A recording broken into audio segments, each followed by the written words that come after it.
পুপু যে আগের দিন টিফিন বক্স হারিয়ে এসেছিল সেটা পাওয়া গেল না, তো আজকে গিয়ে খোঁজ করবে। আমি আগে খুঁজে নিয়ে আসবি।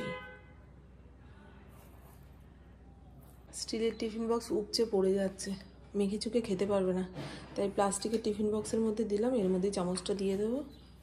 যা, এখানে থাক। কি গো, উঠবে না? ওঠো। শুয়ে 7:30 উঠে পড়ো। বাবা, কালকে এত তাড়াতাড়ি ঘুমাতে আসলে তাও ঘুম হলো না? প্রতিদিনের এক ডায়লগ। ঘুম থেকে ওঠার পরে বলে আমার ঘুমই হয়নি সারা রাত। ঠান্ডা হাওয়াটা লাগবে না হলে। সুন্দর লাগছে। মা চলো, টাটা বাবা, টাটা। কালকে ইন্ডোর ওয়ার্ড্রপ পরিষ্কার করেছি, এত প্লাস্টিক, সেগুলো ছুঁড়ে ছুঁড়ে ফেলেছে, নিয়ে ছিঁড়ে বুড়ে সারা ঘর। ফড়িংয়ের কথা বলছি। ও তো আবার কোনো জিনিস ফেলতে দেখলে ভাবে ওকেই দেওয়া হয়েছে। হ্যাঁ চলুন ইন্দ্র যাওয়া। চলুন চলুন কথাটা বারবার কেন বলি বলুন তো? খালি মনে হয় কি অনেকটা কথা বলা হয়ে গেছে, এরপরে আরও বেশি বললে ভিডিওটা বড় হয়ে যাবে। সেই জন্য মানে 8-10টা কথা বলার পরেই চলুন এটা মুখ থেকে বেরিয়ে আসে। ইন্দ্র বাজারের ব্যাগ নিয়ে বেরোলো, আসার পথে টুকটাক বাজার করে নিয়ে আসবে। আমি বলেছি হাবড়ে জাবড়ে আনবে না, এখন শীতের সবজি তো, প্রত্যেক দিন টাটকা টাটকা আনলে দেখতেও ভালো লাগে আর দেখা জিনিস খেতেও ভালো লাগে। ওটাই গেল সে। চল, কেমন হাঁপিয়ে হাঁপিয়ে গেছি। কয়দিন ধরে কোলেস্ট্রলের ওষুধটা খাচ্ছি না, রক্ত পরীক্ষা করানো হবে, ডাক্তারকে রিপোর্ট দেখাবো, তারপরে আবার শুরু করব। এই ভাবতে ভাবতে প্রায় 1 সপ্তাহ যাবৎ কোলেস্ট্রলের ওষুধটা খাওয়া হয়নি। এখন মনে হচ্ছে সিঁড়ি দিয়ে উঠতে নামতে কিংবা ঘরে দুয়ারে হাঁটতে চলতে হাঁপুনি উঠছে। ইন্দ্রকে বলবো। বাপরে বাপ। এই ঘরে আয়, এই ঘরে আয়। বাবার ঘরে কিছু নেই, বিছানা পাট তুলবো। এত মশা, এত মশা। রোদ উঠে গেছে, তাও কত বড় বড় মশা।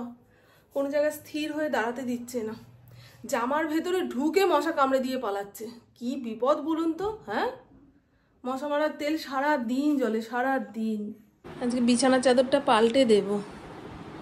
পাখা চালালে ভালো লাগে, আবার অনেকক্ষণ যাবৎ পাখার নিচে বসলে শীত করে। এই হচ্ছে এখনকার আবহাওয়া। আগে বিছানাপাট গুছিয়ে নি, শুলেই ঘুমিয়ে পড়বো জানেন,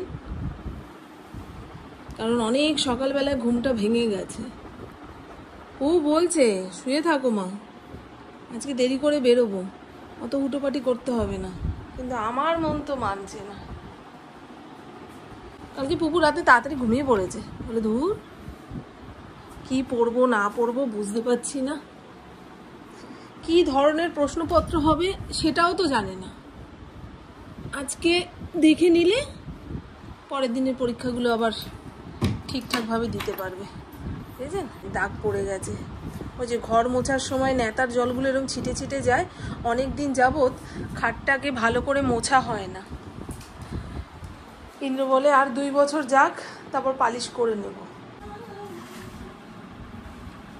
ইন্দ্র চলে এসছে। আর এত সকাল সকাল কোন চায়ের দোকানে বসে আড্ডা দেবে? বাজার পাট করে আধা ঘন্টা 1 ঘন্টা ঘুম লাগাতে পারলে ওর শরীর সুস্থ থাকবে। এবছর কালী পুজোতে শ্যামা পোকা আসেনি, যত পোকা জগদ্ধাত্রী পুজোর পরে ঘরে ঢুকেছে মাকড়সার জালের সঙ্গে আটকে আটকে দেওয়ালের অবস্থা খারাপ।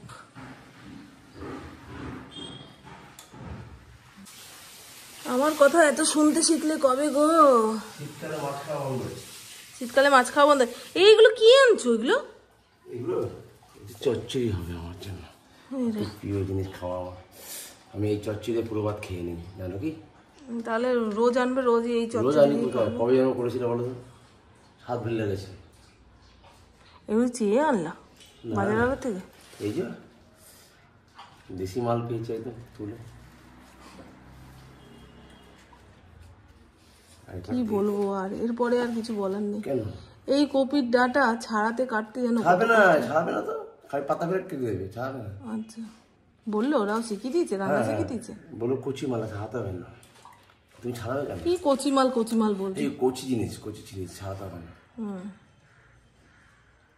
তুমি ছাড়ালে পাবে না। বাজার থেকে কপি এনেছে, সঙ্গে রেসিপিও জেনে এসছে কিভাবে রান্না করতে হবে না।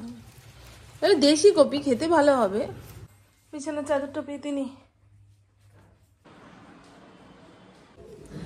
আজকে এই পাপোশগুলো ভালো করে ধুয়ে কেচে ছাদে মেলে দিয়ে আসবো। আজকে না করলেও চলতো, শুক্রবার করি। তবে খুব লোম ধুলো হয়ে গেছে, ঘরটা মুছবো।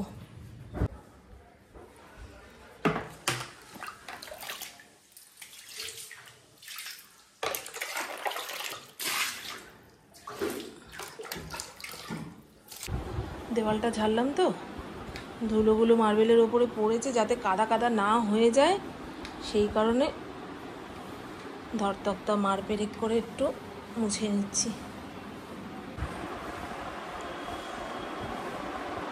এবারে নিচের ঘরটা মুছবো, স্নান করে পুজো দিতে যাব। এইটা এখানে দিই।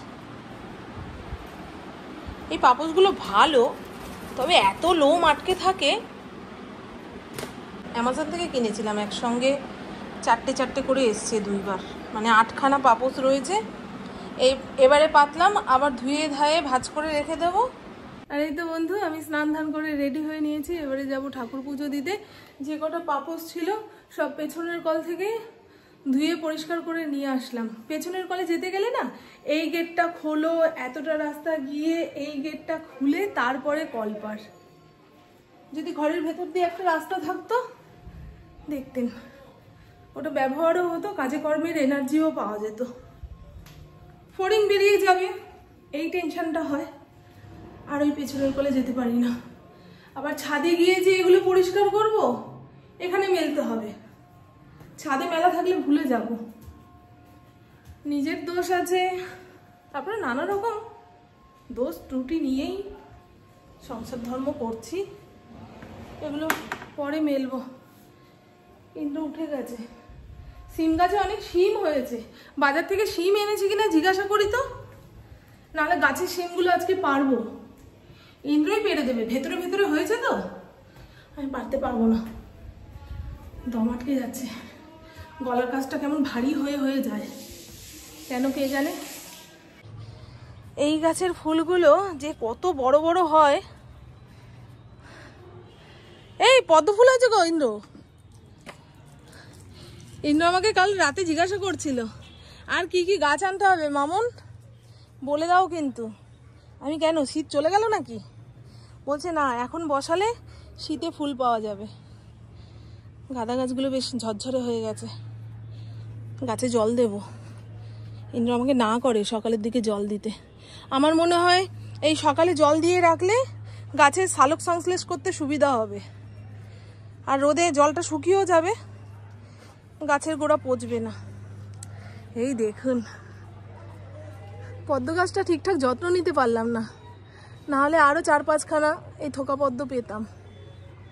দেখা যাক, টব পাল্টে দেব। মাটির টবে রোপণ করলে গাছ ভালো হয়। জয় গুরু। পোকা ধরে গেছে, এই সাদা পোকাতে না গাছ অর্ধেক নষ্ট করে দেয়। নিম তেল রয়েছে, সেগুলো যে সময় মতো স্প্রে করব সেটা মনে থাকে না, আর না হলে সময় হয় না। এই তো ঘটনা। এই লক্ষ্মী জবার গাছটা যে কি লক্ষ্মী। নার্সারি থেকে যখন আনলাম তখন থেকে ফুল দিয়ে যাচ্ছে এক নাগারে। তাহলে আর ভেতরে যদি থাকে তুলে ফেলো।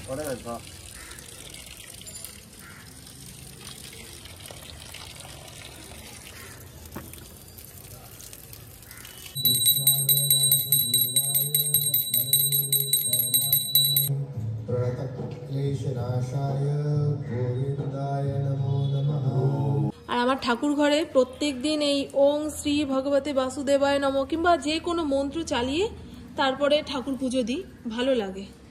ইন্দ্র আবার এই আওয়াজে হবে না, কান ফাটিয়ে মন্ত্রের আওয়াজ হবে সেরকম ভাল লাগে। আমার প্রিয় খাওয়া খাদ্য সবজি, আলু ভাতে, ডাল। তোমার সংসারে এসে আমাকে তোমার সংসারে এসে না, তোমাকে সংসারে এনে আমি সবজিপাতি ভুলে গিয়ে এখন মাছ মাংস খাওয়া ধরেছি। চাটা পুরো পাতলা পাতলা হয়ে গেছে, এতটা যে চা হবে বুঝতে পারিনি। এটা খেয়ে তারপরে সবজিপাতি কাটবো। কি হয়েছে? এত সরু সরু কপির ডাঁটা কাটতে গিয়ে দেখুন প্রায় আধা ঘন্টার বেশি সময় লাগলো। এইটুকুই বের করতে পেরেছি। এরপরে যে ডাঁটাগুলো সেগুলো চাবানো যাবে না, কাঠ হয়ে গেছে। এদিকে বোতলগুলো ইন্দ্র ভরতে গেছিল, আমি আবার হাত থেকে কেড়ে রাখলাম যে তুমি রাখো, বোতলগুলো ভালো করে মেজে ঘষে জল ভরবো। এখন মনে হচ্ছে ও ভরে দিয়ে গেলেই ভালো হতো, সময়ের সঙ্গে তাল মেলাতে পারছি না গো। এই টুটি বুটি রান্না করতে গেলে কাটাকুটিতেই অর্ধেক সময় চলে যায়। দেখো লবণ নেই। কপির পাতা একটু বেছে রাখলাম, রসুন কালো জিরা দিয়ে ভেজে বাটলে হেভি লাগে, তবে গ্যাসের রাজা। ফুলকপি মানেই গ্যাসকে নিমন্ত্রণ জানানো। হ্যাঁ, দৌড়াদৌড়ি লেগে গেছে। এদিকে কড়াই বসাচ্ছি, গরম হয়ে যাচ্ছে, ওদিকে সবজিপাতি কাটা হয়নি। কপির ডাঁটা চচ্চড়ি বানানোর জন্য কপির ডাঁটাটাকে কেটে লবণ হলুদ দিয়ে সেদ্ধ করে নিয়েছি। আর ডাঁটার থেকে দেখুন সবজি হয়ে গেছে বেশি, কাটতে কাটতে অনেকটাই হয়ে গেল। এখানে রয়েছে আলু, বেগুন, শিম, অল্প একটুখানি কুমড়ো। কড়াই বসিয়ে দিয়েছি, দেব পরিমাণ মতন তেল। জংলা জিনিস রান্না করতে একটু তেল বেশি লাগে, নাহলে খেতে ভালো লাগবে না। এটা তো ফেলে দেওয়া জিনিস, এটাকে একটা জুতসই তরকারি বানাতে গেলে তেল তো খরচা করতেই হবে। শরীরের তেল, বোতলের তেল। 5 ফোড়ন, সবজি ঝপ করে দিয়ে দেবো। পরিমাণ মতন লবণ, হলুদ, ঢাকা চাপা দিয়ে সবজিপাতি মজতে দিয়েছিলাম, এরকম হয়েছে। এবারে আগে থেকে ভাপিয়ে রাখা কপির ডাঁটা, এর মধ্যে কয়েকটা লঙ্কা চিড়ে দিয়েছি আর একটা টমেটো, সব শুদ্ধ দিয়ে নাড়িয়ে চাড়িয়ে নেব। সর্ষে গুঁড়ো পাউডার ভিজিয়ে রেখেছি, একটু ছেঁকে নিয়ে এর মধ্যে দেব। লবণ মিষ্টি সব চেখে দেখে নিয়েছি, অল্প একটু ধনেপাতাও দিয়েছি। নামানোর আগে একটু কাঁচা তেল দিয়ে নামিয়ে রাখলেই হয়ে যাবে কপির ডাঁটার চচ্চড়ি। অমৃত বলতে পারেন। হয়ে গেল। শীতের বেলা তো খুব তাড়াতাড়ি রোদ পড়ে যায়, বাইরের দিকে তাকালেই মনে হয় এই তো বিকেল হয়ে গেছে, এখনো রান্না বান্না কিছুই হলো না। এই ভাবতে গিয়ে আরো যেন হুটোপাটি লাগছে। ফোনকে খেতে দিয়ে নিলাম। না বাবা দাঁড়ান, একটু ভাতটা মাখিয়ে ঝুঁকিয়ে দিই। না খেয়ে নাও। সবার খাওয়া যেমন তেমন, ফড়িংয়েরটা টাইম মতো দিতে না পারলে পরে আর খাবে না। ওর খাওয়ার টাইম এদিক থেকে ওদিক হতে পারবে না, জানেন। এই খাও খাও, দিয়েছি তো খাও। রান্নার শেষে ঘর দুয়ার ঝাড় দিয়ে রেখে তারপরে খাওন নিয়ে বসি, বিকেলে আবার তাড়া লাগবে। কখন ঘর ঝাড় দেব, কখন সন্ধ্যা পুজো দেব। কি একটা গ্যাসের গন্ধ বেরোচ্ছে না তার পোড়া গন্ধ বেরোচ্ছে, ঠিক বুঝে উঠতে পারছি না। এই হলো নিরামিষ তরকারি, একটু ঝোল ঝোল রেখেছি তাই ডাল করতে হলো না। আলু, বেগুন, বড়ি, শিম, ফুলকপি দিয়ে তরকারিটা করেছি। নামানোর আগে ধনেপাতা ছিটিয়ে নামালাম। শীতকালে এরকম অল্প তেল মশলা দিয়ে তরকারি বানানোর পরে নামানোর আগে ধনেপাতা ছিটিয়ে দিলেই ব্যাস অমৃত। এই হলো ফুলকপির ডাঁটার চচ্চড়ি। সবজিপাতিগুলো পুরো ঘেটে গেছে, একটুখানি আগে ভাগে নামালে ভালো হতো। হ্যাঁ তুমি বলবে আর আমি করবো না প্রভু। হ্যাঁ, ভগবানের সেবার থেকে স্বামীর সেবা আসল। ওই ছুললাম, কষ্ট হলো, অনেক সময় লাগলো। গুড ইভিনিং, এখন সময় সন্ধে 6টা। উপর বাড়ি ফিরতে দেরি হয়েছে, ভুল ট্রেনে উঠে পড়েছিল।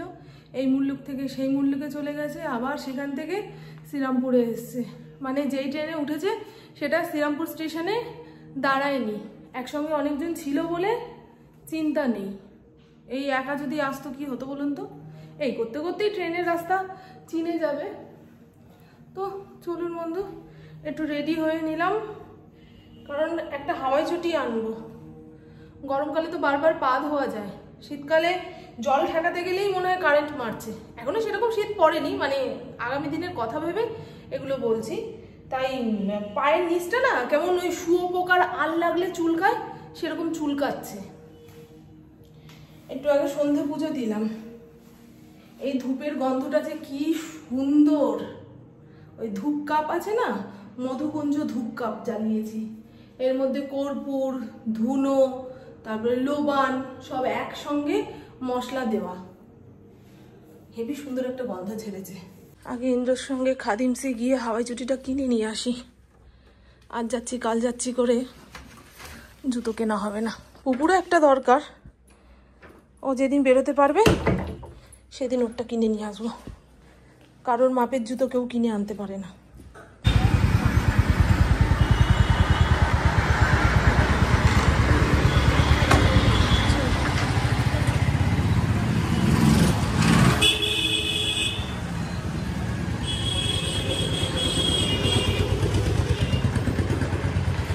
হাওয়াই চটি নেব।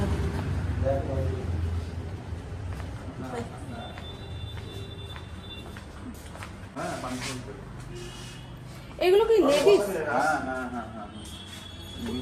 এই হাওয়াই চটি লেডিস না? তাহলে লেডিস কোথায়? ঠিক আছে, এগুলো বড় স্লিপ করে।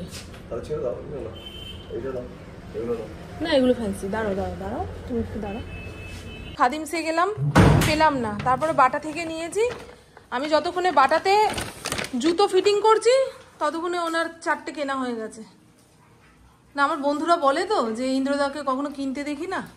আর আমার মা না ওই ভ্যান থেকে 40 টাকা 35 টাকা করে হাওয়াই চটি কেনে। এর আগে একখানা হাওয়াই চটি দিয়েছিল মা, সেটা ওই 40 টাকা না 35 টাকার, বেশ ভালো শক্ত পোক্ত। আমাদের ওই বাড়ির সবাই ওই জুতোই পরে। তা মা যেটা দিয়েছিল সেটা আমার পায়ে একটু ছোট, মায়ের সাইজে কিনেছে তো, ওটা আবার মাকে দিয়ে দিয়েছি। একদিন আমার বাড়িতে হাঁটতে হাঁটতে এসছে, মানে হন্তদন্ত করে এসছে, অর্ধেক রাস্তায় জুতো ছিঁড়ে গেছে। আমি আবার বললাম এটা পরে যাও, তারপরে আর আনা হয়নি। কিন্তু বাটার জুতো খুব ভালো, খুব তাড়াতাড়ি প্লেন হয়ে যায়। হাওয়াই চটি একটু প্লেন হয়ে গেলে পরতে ভয়, যখন তখন স্লিপ করে পরবো। ওই উল্টো রথের দিন দেখলেন না, সিঁড়ি দিয়ে ধাপ করে পড়ে গেলাম এই হাওয়াই চটির জন্য। সেই হাওয়াই চটিটা বাতিল করে দিয়েছি। ওটা এখনো বেল্ট ফেল্ট ভালো আছে, যেহেতু ওটা পরে একবার পড়ে গেছি তাই পায়ে দেওয়ার সাহস পাচ্ছি না। নতুন আরেকটা কিনে নিয়ে আসলাম। তো চলুন বন্ধু, আমার বকবক আজকের মতন এইটুকুই। আপনারা সবাই খুব খুব খুব ভালো থাকবেন, নিজের শরীরে খেয়াল রাখবেন, সুস্থ থাকবেন, আর অল টাইম স্মাইল করতে হবে। টাটা, খুব ভালো থাকবেন। আর এই শীতে যদি ঘরে হাওয়াই চটি না পরেন, যতই ভালো ক্রিম লাগান না কেন, গোড়ালি ফাটবে। আর যদি হাওয়াই চটি পরেন দেখবেন কোনো ক্রিমও লাগছে না, এমনি গোড়ালি ঠিকঠাক রয়েছে। ইন্দ্রকাল তার ওয়ার্ড্রপ ঘেটে এত জামা কাপড় বের করেছে, সব আয়রন করা, যাদের প্রয়োজন আছে তাদের দিয়ে দেবে। ঠিক আছে, আমি তো দিতাম, আমি আছি তো। ইন্দ্র এত ব্যস্ত কেন তুমি?